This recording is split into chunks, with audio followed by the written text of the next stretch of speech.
Chapter 1. Down the Rabbit Hole. Alice was beginning to get very tired of sitting by her sister on the bank and of having nothing to do. Once or twice she peeped into the book her sister was reading, but it had no pictures or conversations in it. And what's the use of a book, thought Alice, without pictures or conversation? So she was considering in her own mind, as well as she could, for the hot day made her feel very sleepy and stupid, whether the pleasure of making a daisy chain would be worth the trouble of getting up and picking the daisies, when suddenly a white rabbit with pink eyes ran close by her. There was nothing so very remarkable in that, nor did Alice think it so very much out of the way to hear the rabbit say to itself, oh dear, I shall be late." When she thought it over afterwards, it occurred to her that she ought to have wondered at this, but at the time it all seemed quite natural. But when the rabbit actually took a watch out of its waistcoat pocket and looked at it, and then hurried on, Alice started to her feet, for it flashed across her mind that she had never before seen a rabbit with either a waistcoat pocket or a watch to take out of it, and burning with curiosity, she ran across the field after it, and fortunately was just in time to see it pop down a large rabbit hole under the hedge. In another moment down went Alice after it, never once considering how in the world she was to get out again. The rabbit hole went straight on like a tunnel for some way, and then dipped suddenly down, so suddenly that Alice had not a moment to think about stopping herself before she found herself falling down a very deep well. Either the well was very deep, or she fell very slowly, for she had plenty of time as she went down to look about her and to wonder what was going to happen next. First she tried to look down and make out what she was coming to, but it was too dark to see anything. Then she looked at the sides of the well, and noticed that they were filled with cupboards and bookshelves. Here and there she saw maps and pictures hung upon pegs. She took down a jar from one of the shelves as she passed. It was labelled orange marmalade, but to her great disappointment it was empty. She did not like to drop the jar for fear of killing somebody, so she managed to put it into one of the cupboards as she fell past it. "Well," thought Alice to herself, "after such a fall as this I shall think nothing of tumbling downstairs. How brave they'll all think me at home! Why, I wouldn't say anything about it even if I fell off the top of a house," which was very likely true. Down, down, down. Would the fall never come to an end? "I wonder how many miles I've fallen by this time," she said aloud. "I must be getting somewhere near the centre of the earth. Let me see, that would be 4,000 miles down, I think." For you see, Alice had learnt several things of this sort in her lessons in the schoolroom, and though this was not a very good opportunity for showing off her knowledge, as there was no one to listen to her, still it was good practice to say it over. "Yes, that's about the right distance. But then I wonder what latitude or longitude I've got to." Alice had no idea what latitude was, or longitude either, but thought they were nice grand words to say. Presently she began again.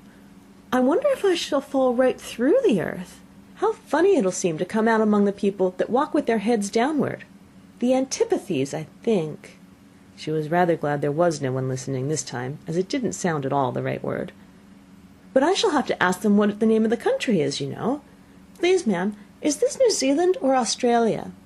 And she tried to curtsy as she spoke. Fancy curtsying as you're falling through the air. Do you think you could manage it? "And what an ignorant little girl she'll think me for asking. No, it'll never do to ask. Perhaps I shall see it written up somewhere." Down, down, down. There was nothing else to do, so Alice soon began talking again. "Dinah'll miss me very much tonight, I should think." Dinah was the cat. "I hope they'll remember her saucer of milk at tea time. Dinah, my dear, I wish you were down here with me. There are no mice in the air, I'm afraid, but you might catch a bat, and that's very like a mouse, you know. But do cats eat bats, I wonder?" And here Alice began to get rather sleepy, and went on saying to herself in a dreamy sort of way, "Do cats eat bats? Do cats eat bats?" And sometimes, "Do bats eat cats?" For you see, as she couldn't answer either question, it didn't much matter which way she put it. She felt that she was dozing off, and had just begun to dream that she was walking hand in hand with Dinah, and saying to her very earnestly, "Now, Dinah, tell me the truth, did you ever eat a bat?" When suddenly, thump, thump, down she came upon a heap of sticks and dry leaves, and the fall was over. Alice was not a bit hurt, and she jumped up on her feet in a moment. She looked up, but it was all dark overhead. Before her was another long passage, and the white rabbit was still in sight, hurrying down it. There was not a moment to be lost. Away went Alice like the wind, and was just in time to hear it say, as it turned a corner, "Oh, my ears and whiskers, how late it's getting!" She was close behind it when she turned the corner, but the rabbit was no longer to be seen. She found herself in a long, low hall, which was lit up by a row of lamps hanging from the roof. There were doors all around the hall, but they were all locked, and when Alice had been all the way down one side and up the other, trying every door, she walked sadly down the middle, wondering how she was ever to get out again. Suddenly she came upon a little three-legged table, all made of solid glass. There was nothing on it except a tiny golden key, and Alice's first thought was that it might belong to one of the doors of the hall. But alas, either the locks were too large or the key was too small, but at any rate it would not open any of them. However, on the second time round she came upon a low curtain she had not noticed before, and behind it was a little door about 15 inches high. She tried the little golden key in the lock, and to her great delight it fitted. Alice opened the door and found it led into a small passage, not much larger than a rat-hole. She knelt down and looked along the passage into the loveliest garden you ever saw.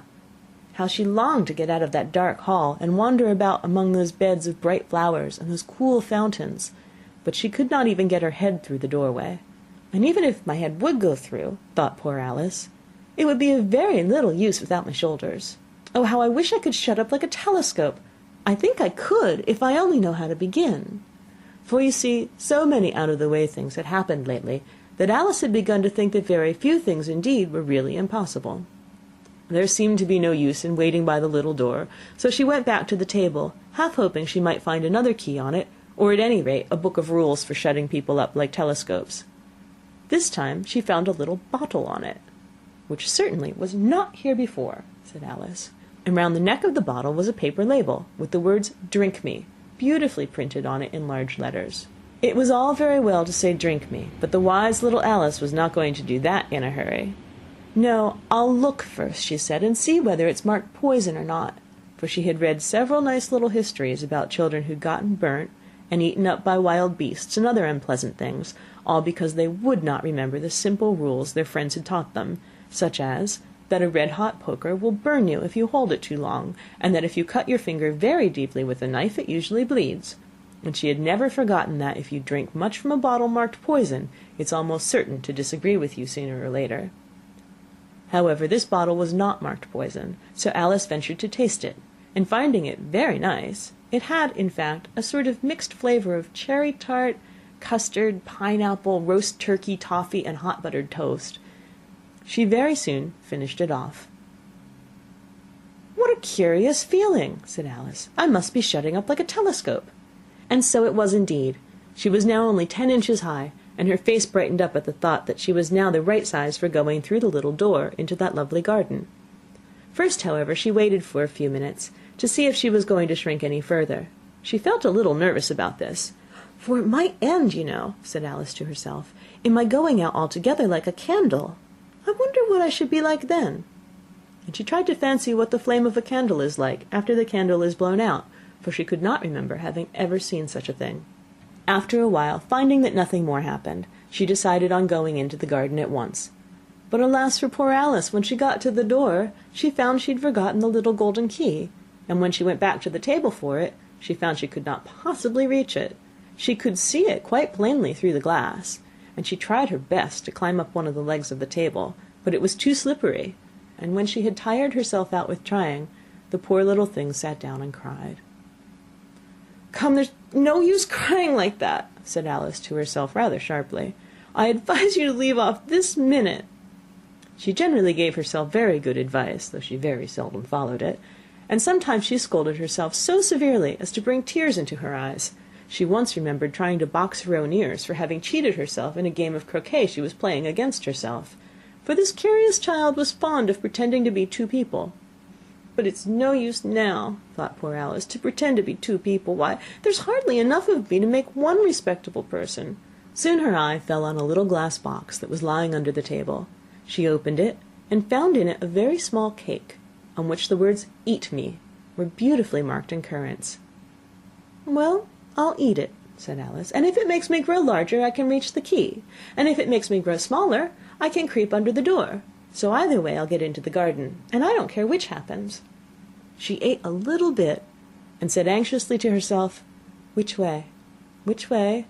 holding her hand on the top of her head to feel which way it was growing, and she was quite surprised to find that she remained the same size.